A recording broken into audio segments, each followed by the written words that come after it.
Hello everyone, আসসালামু আলাইকুম and welcome to my another video. আজকে কি বানাবো বলেন তো? অনেক সময় মাংস রান্না করার পর বেঁচে থাকা কিছু মাংস খেতে ইচ্ছা করে না, তখন কিন্তু আপনারা সেই মাংসগুলোকে ব্লেন্ডারে ব্লেন্ড করে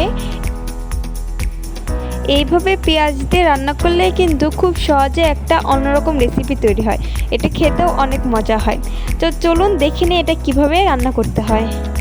এটি বানানোর জন্য প্রথমে কুচি কুচি করে অনেকগুলো পেঁয়াজ কেটে নিয়েছি। এই পেঁয়াজের মধ্যে এখন দিয়ে দেব হলুদ গুঁড়ো, মরিচ, আদা বাটা, রসুন বাটা, জিরা বাটা, কিছুটা এলাচ, দারচিনি এবং তেজপাতা দিয়ে ভালো মতো এটাকে নেড়ে চেড়ে কষিয়ে নিব।